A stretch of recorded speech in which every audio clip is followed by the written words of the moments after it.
Hello, I'm here in Dharug country, in the beautiful Blue Mountains of New South Wales, Australia, with a story that was inspired by the 2019 to 2020 bushfire season. It was a catastrophic season, and incredibly stressful for all the animals, including humans.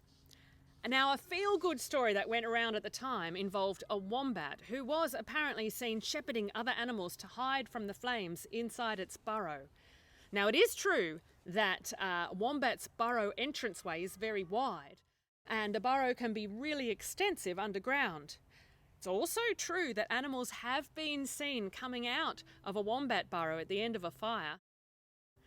What was found to be less true, however, was this shepherding behaviour. Now, I love wombats, but they are not known as being very sociable animals.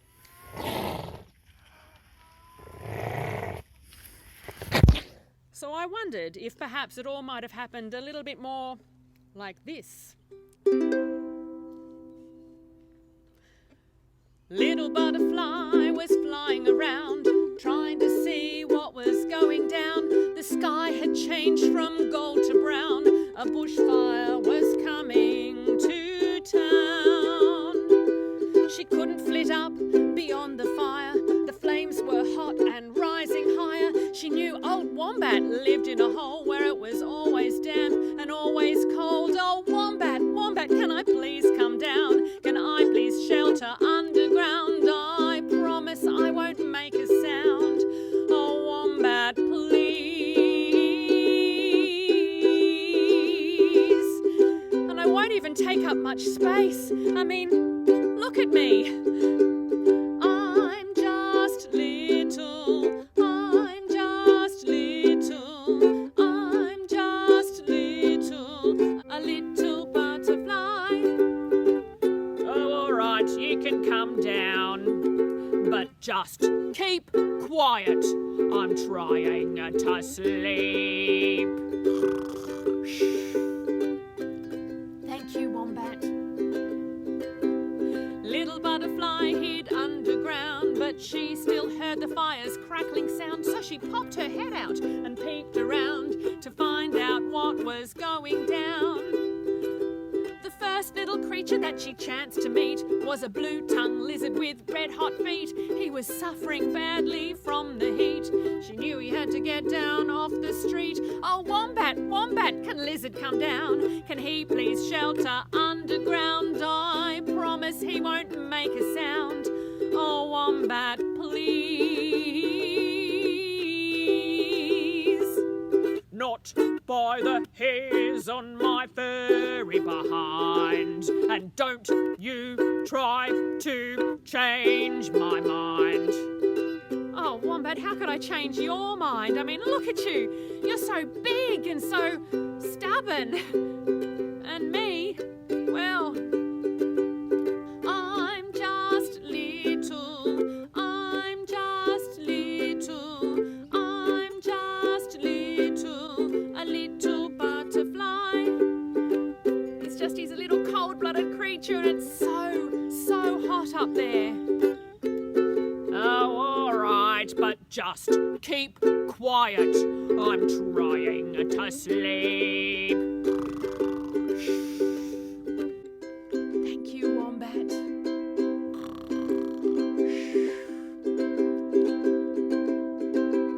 Lizard and butterfly hid underground, but they still heard the fire's crackling sound. So they popped their heads out and peeped around to find out what was going down. Poor koala had lost her tree. She was crying out in misery. There was no time for her to flee.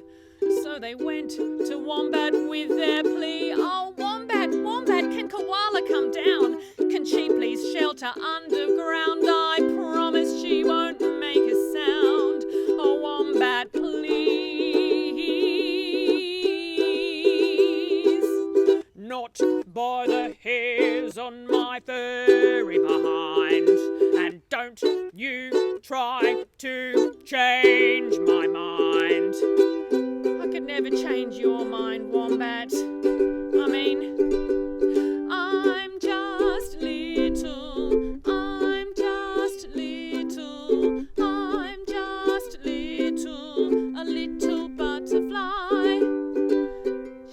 lost her home, Wombat. She's got nowhere else to go. All right, but just keep quiet.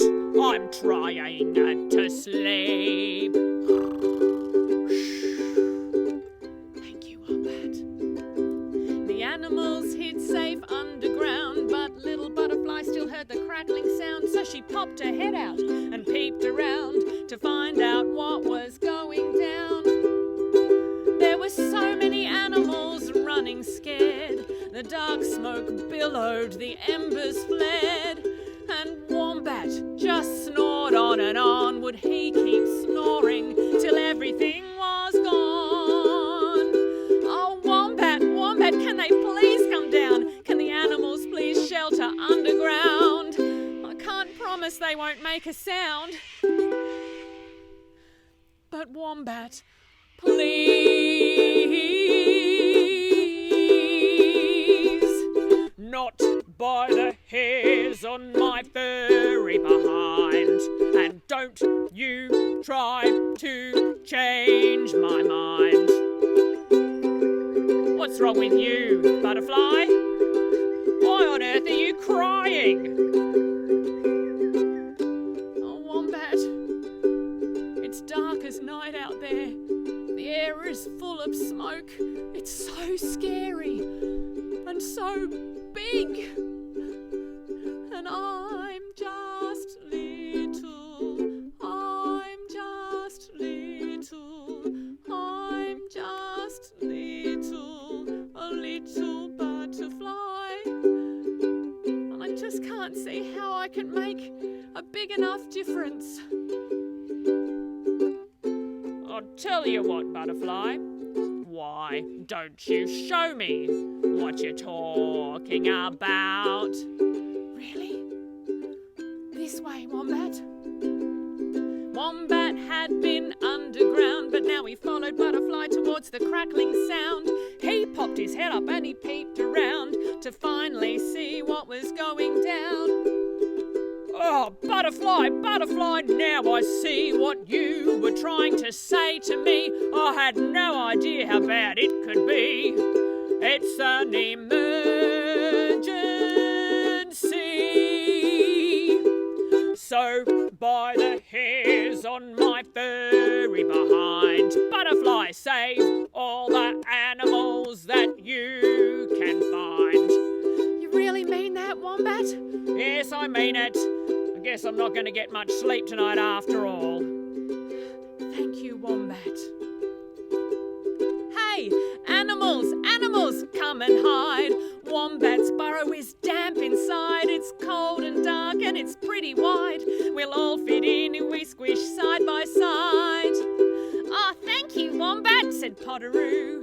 Thank you, Wombat, said Lyrebird too. It's not to me that your thanks are due, but little Butterfly here saved all of you. You thought you were too small to make much of a difference, Butterfly, but look around you at all the animals in here. They're safe because of you. You made a pretty big difference to them. You might be little, but you are mighty. You're small and mighty, small and mighty, small and mighty, a mighty butterfly.